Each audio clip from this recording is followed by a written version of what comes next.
지난 1일 서울의 한 아파트에서 80대 노모와 50대 아들이 피살된 채 발견된 사건이 있었죠. 사건 이후에 행방이 묘연해진 둘째 아들이 용의자로 지목되면서 충격을 줬는데요. 그제 오전에 용의자였던 둘째 아들도 한강에서 숨진 채 발견됐습니다. 이들에게는 도대체 어떤 사연이 있었던 걸까요? 함께 따라가 보시죠.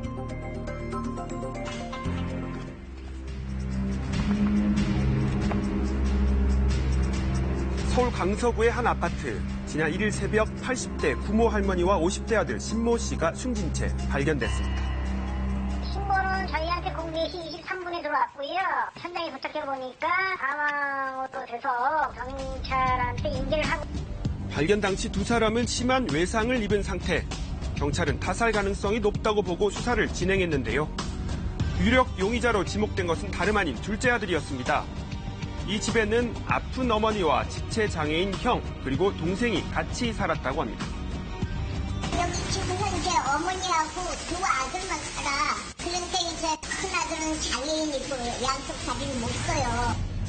신고를 한 것은 둘째 아들 신모 씨였는데요. 사건 직후 행적이 묘연했습니다. 경찰은 CCTV 등을 토대로 이 동생을 유력 용의자로 보고 추적을 계속해왔는데요. 지난 3일이죠. 그제 한강에서 숨진 채 발견된 겁니다. 타살의 정황이 없어 사건이 벌어진 후 극단적인 선택을 한 것으로 경찰은 추정하고 있습니다. 무슨 일이 있었을까요? 세 가족은 이 임대 아파트에서 오랫동안 살아왔다고 합니다.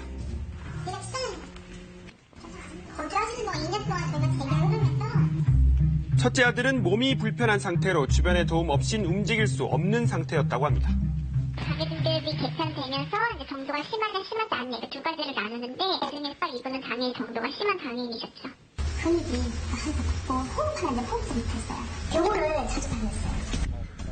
보조기구를 사용하긴 했지만 얼마 전까지만 해도 산책을 나오곤 했다는 고령의 어머니. 옛날로 왔다 하고 그랬는데 노인네가 여기 맨날 늦게 들어가서 아야 왜 이렇게 늦게 들어가냐 그랬더니 야 들어가면 큰아들이 자꾸 장군해서 막내가 오면 같이 들어가려고 그러는데. 둘째 아들은 아픈 어머니와 형을 위해 일용직 등을 하며 생계를 책임졌습니다.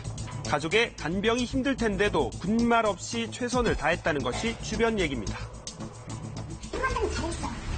병원 데리고 다니고 들고 다니고 소변 보러 가도 있고 대변 보러 가는 사이에 문 열어놓고 환기시키는 것도 아니고. 가족은 기초생활수급 대상자였고 꾸준히 요양보호사와 장애인 활동보호인 지원도 받았습니다. 생계의료 주거부자를 지원을 해주셨어요. 그리고 기초연금, 장애인연금 이렇게 급여는 나갔고요. 그리고 어머님이 이제 건강보험 공단에서 단기 요양보호 서비스를 받으셨더라고요. 그다음에 아드님은 장애인이시기 때문에 장애인 활동지원 서비스를 받으셨고요. 하지만 최근 형과 어머니의 상태가 더 나빠지면서 둘째 아들은 일을 관둘 수밖에 없었다고 합니다. 8개월 전까지 일을 다녔어요.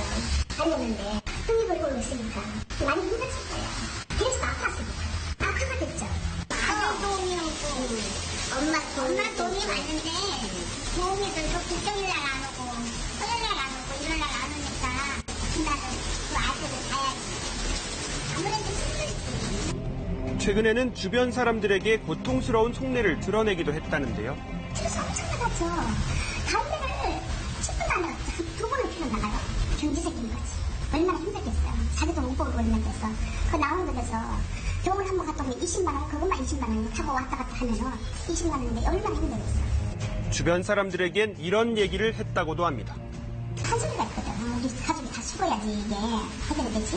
다 죽어야 이게 해결이 된다는 거예요. 오랜 간병과 경제난에 시달리던 가운데 발생한 비극적인 사건. 요즘 팔겠어 지금 몇십 년을 지금 같이 그렇게 생활하고 있었는데 그러니까 얼마나 힘들겠어. 정신력을 스트레스받고 다들 힘들지.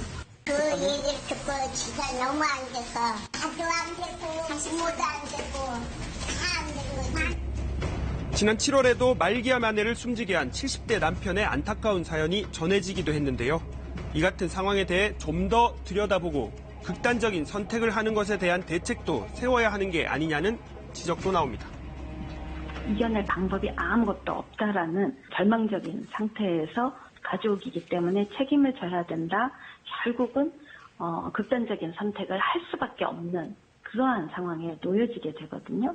일단은 가명이라는 거가 가족 책임이라는 우리의 생각을 좀 버려야 될 것 같고요. 그들에게 주기적으로 어떤 심리적인 상담을 해준다든지 그들의 스트레스를 좀 더 해소할 수 있는 방안을 마련한다든지 예방하는 그러한 심리적인 시스템 또한 필요하다고 볼 수 있습니다. 경찰은 두 아들과 엄마가 숨진 이번 사건에 대해 구체적인 수사를 이어가고 있습니다.